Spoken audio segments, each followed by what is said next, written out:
woman has a story. Share yours with us. This is the woman's world.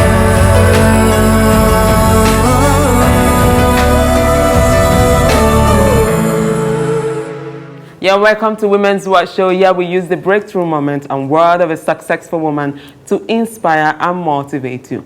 We measure success not by the amount of money in the pocket, but by the effort we make on daily basis to achieve our goal. We believe that every woman has a story, so share yours with us. And my name is Clara Kumbok. Joining me today is a beautiful, it's gonna be hot day today.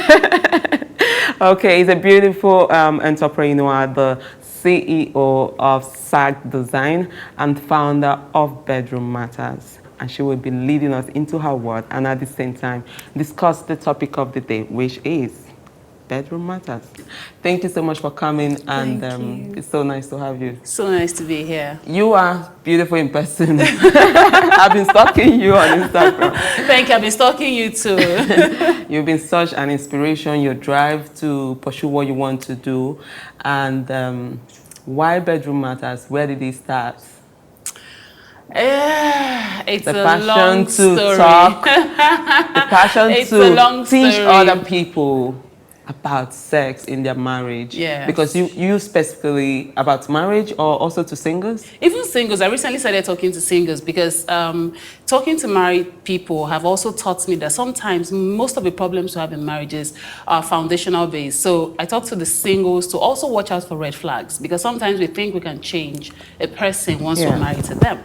So it's also important to also talk to these younger people before they get into marriage, because it's not as easy as you see it from the outside, you know. So, yeah. So has it been about personal experience for you to start up this? Something actually drove me into it. Something drove me into it. So I got married, and sex was a problem. Oops.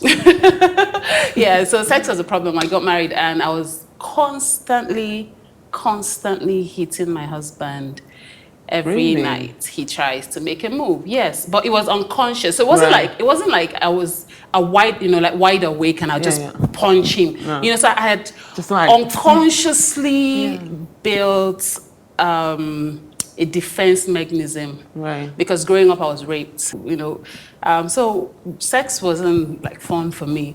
And then I got married and I went into marriage with that mentality. So every time he tried to touch me, I would kick and fight, and I didn't even know I was doing those things. I just realized that in the morning he's cold, he's upset, but he doesn't want to upset me and all of that. And then one day I said, you know what, you're going to tell me what? Because I don't understand. We go to bed happy and all of that, and in the morning you're frowning, and what is the problem? And I said, babe, you hit me every night. And I'm like, oh, it's like you're fighting in the dream. do you understand? Yeah. You know, so I realized I was hurting my husband, I was hurting my marriage, and I started asking myself questions. Did you find and help? seeking help? Oh, obviously, I did. You know, I started searching the internet. I didn't find anything that could help me. Something, you know, I didn't find anything healthy. Yeah. You know, because I'm of Christian background, so I also have to be careful what I, you know, take in. So, but I started searching until I found, you know, different courses and different people. I got a counselor who also walked me through all of that. How did you know that it was the rape that was, you know, coming up with this unconscious act that you had after because I grew up not liking men that much, you know, so I wasn't into, you know, the lifestyle when you're growing up.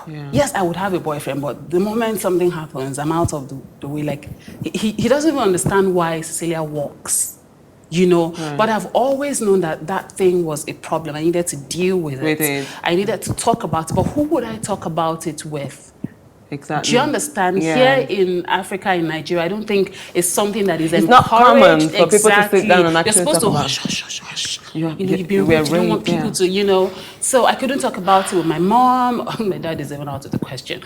He couldn't talk about with any big sister or any counselor or nobody, you know. But the good thing is, when I was dating my husband, I did tell him about it. So he was actually the first man that you told about. Was Yes, he the first guy? yes, he was the first person I ever mentioned it to, you know, and I think when I was telling him, in my mind, I was like, you know what, let me just say it. If he runs, he runs. If he stays, he stays, that's fine, you know. But he, you know, talked to me, hugged me and told me it wasn't my fault. I should stop carrying that pain around. That wasn't something to be ashamed of. So, yeah. But is this something that, I don't know if you want to go in details, but being raped from 7 to 10 years, or 12 years, you said? 10. Was it constant? Who was it? Cousin, uncle? Okay, so the first time I was raped, I was 7. It was by a neighbor. So yes, Yeah. so we lived. Of course, I don't come from a well-to-do family, so Right. I live in what we call Public yard. Yes, what we call face me, I slap you. You know. Yeah. So on this particular day, I came back from school. It was just me, and you know this older man. He was just a next door neighbor who is married and have kids. And I was 7 at the time. Yeah. You know, took me into the toilet and violated me and did it constantly. Yeah. Until one day a neighbor saw me coming out of the toilet with him. Apparently she had seen us going, because he would hold me by the hands, right? And lead me in. And then I came in and she called me into her own room. Now, our house is like in the middle. He's on this side, she lives on this side. And then she saw me and called me in. The moment I went into her room, she slapped the heck out of me. You know, for a few seconds, I lost consciousness. And then she started yelling and talking to me and, you know, started calling me names, you know, like prostitute, like, why would you now? You know, at that time, But you were just... I was 7, Yeah. you know, and then she threatened to tell my mom. And I begged her not to, but she did eventually. And of course, my mom received another round of beating, you know. So that happened. But before he was caught, he had been doing it for some time. Yeah. And then when we moved location from Lagos, from Benue State rather to Lagos, it continued in hands of another neighbor. Are you kidding me? And then, of course, to a grandfather figure, somebody my father calls father. Yes, you know, we had to stay over at his house where my mom traveled. We were just new in Lagos at the time. And that was when I turned 10. Right. You know, and he tried to rape me again and take advantage. But you were a child. I was a child, Yeah, yes. you were a child. It's not, you shouldn't have. I don't think you See, would. this happens to a lot of other children, even as we speak. Even as me, Even that's as sitting we here. speak, Yeah. it happens to 2-year-old, 3-year-old, even infants. You know, it's a crazy world out there. Yeah. And until we begin to pay attention, because thinking back right now, that woman, obviously, you saw this happening. You waited until it was done for you to beat the minor who didn't even know what was supposed being to done be the to her. man. Exactly. Yes. You know, she should have shouted. You know, got people involved and you know stuff like that. But then, of course, we're told you shouldn't talk Don't say about it. anything You don't like want that. It's people to dirty. look at you funny and all of that. But of course, the entire neighborhood started calling me a prostitute at 7. Yeah. The neighbor supposed to actually have gone to the elderly guy, not you. Not to me, but you know, again, knowing what I know now, I don't think she knew any better. No, I don't think she knew any better. And that's really this is one sad. of the reasons why we must talk about stuff like this and get more parents sensitized, you know. We're going to continue on bedroom matters, but we'll be right back after this break. Man's world.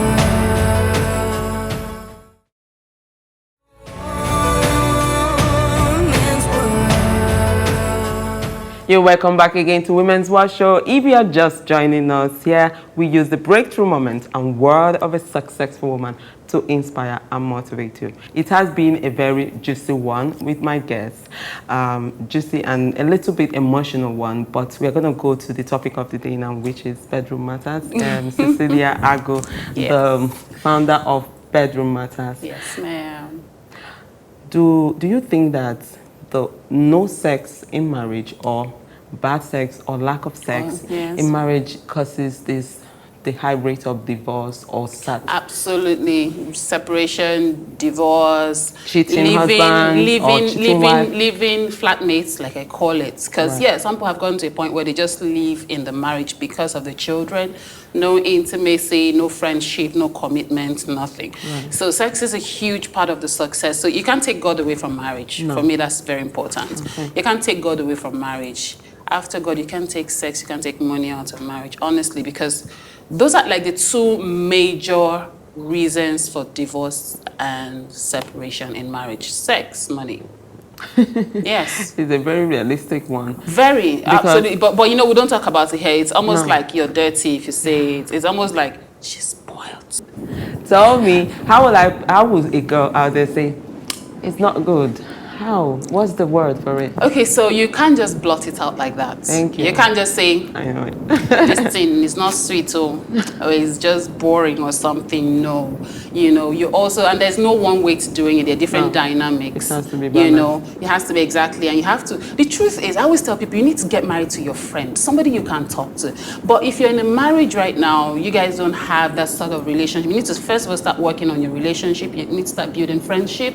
You need to start building your communication channels and communication. Systems. I always say to because everybody. The moment both of you can communicate about anything, you can go through anything, you can sort anything out. And then when you're in a good mood, you're in that place, you can start teaching. You don't have to tell him it's not good. No. First of all, if you do that, you're going to kill his ego. You're going to kill every other thing he has left inside of him.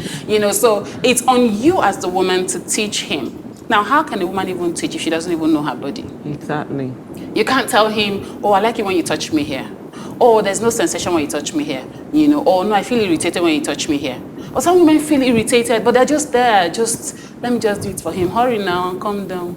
But how will a woman learn to understand her own body? That's why you need help. You can go, see, there are a lot of information on the internet. Sure. Unfortunately, you don't have a lot of healthy information because you might just find something on the internet and it starts teaching you perverse ways of having sex. You don't want that.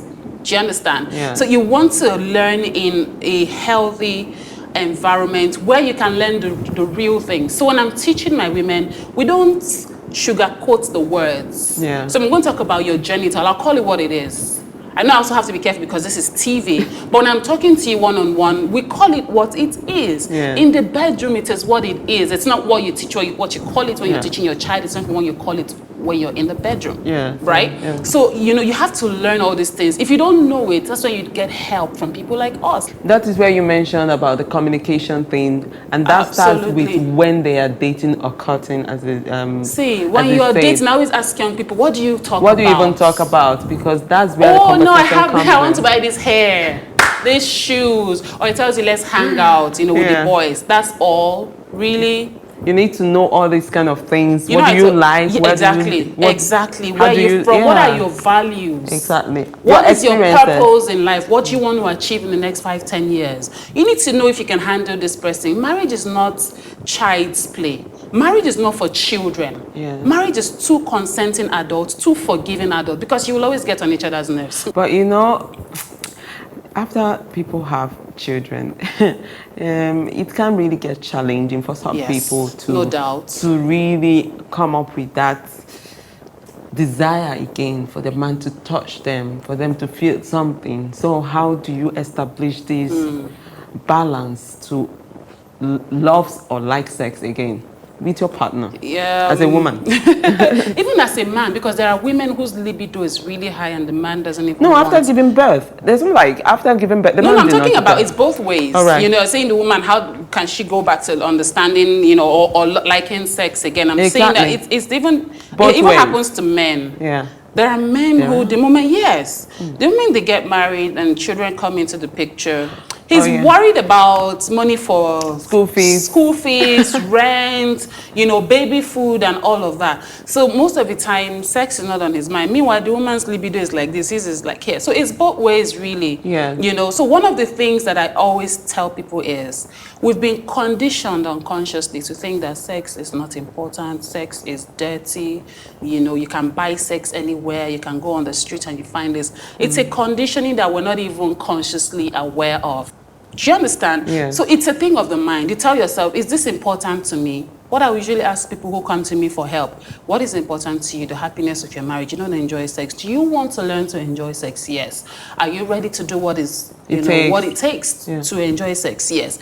Are you ready? Because you might say yes. I know it's layers. You have to keep unfolding, unfolding it until you find what works for you. And for some people, before baby, sex was great, and then after baby, your body has changed. It's important to communicate again because the man might not know.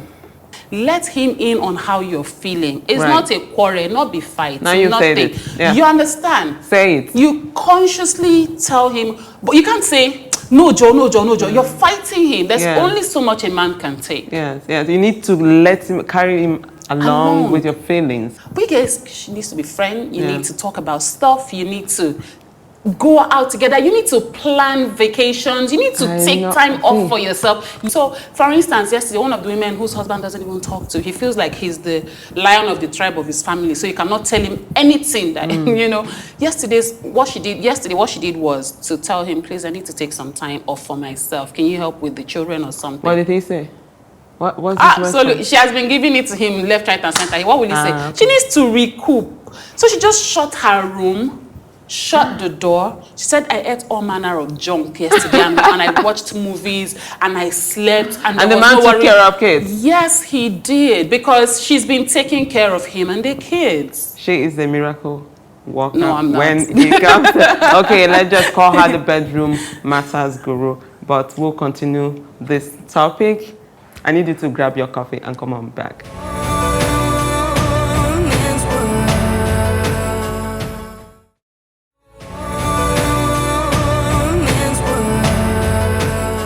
Welcome back again to Women's World Show. It has been a very interesting one with the Bedroom Matters Guru, Cecilia Agu. I'm going to direct this question because I can see they are ticking, our time is ticking. But let me quickly ask you, your husband is a public figure. Do you feel threatened by that? No, that he meets a lot of women in his work? No, I don't. You don't? Not in the least, no. We are friends. Yeah. We quarrel. So earlier in the marriage, sometimes we'll not talk to each other for like days, sometimes a week or more. But we've learned now. Yeah, we try to deal with our issues as it comes. Yeah. Sometimes I'm not in the mood to talk about it. He wants to talk about it. I just send him a message. We understand each other. And after we could be together and I'm typing, I'm telling him, you know what you did? You messed up. What you did is not nice. And he will reply. And then after he'll be like, give me the phone. Let's talk about this thing since we're here, So yeah. I'm not threatened at all. Right. And he's also not threatened because I get a lot of male compliments as well. So sometimes we're somewhere, somebody says, hey, Bedroom Matters. I'm like, I have a name, like how come? Bedroom Matters taking over the name now. Yeah. So and I don't think women should, if you have a good relationship, and if you're in a relationship where cheating has kind of robbed you of the trust and all of that, I think that both of you have to talk about it. First of all, the man has to own up to the fact that what he did wasn't right. He should be willing to work at it. You shouldn't expect to just tell her, I'm sorry, and then that takes away all the hurt and pain. No. It takes time to bring back. No, it takes time. You must allow her, to heal. You must also be part of her healing process. You must talk about it with her. You must give her time. Be patient with her. It's not easy for you to now at night you want her to turn and roll over. She may just not be in because she'll be thinking what's going on in his mind. Yeah, whether he's thinking about the other woman. Are you looking at me like I'm? And then once we've had children, a lot of insecurities creeping. Because your body is no longer the way it used to be. You had a child, even though your own body, in fact, when you are pregnant from the back, you don't look pregnant. But for people like us who added a lot of weight and all of that, sometimes there's a lot of insecurity. That brings me to, how do you actually not off the light? Because most women, they get that insecure and sex becomes like, it has to be in the dark. It has a lot to do with, I don't want you to see my body. It has a lot to do, yes. Why off the lights? I always tell people, why turn on? What are you hiding?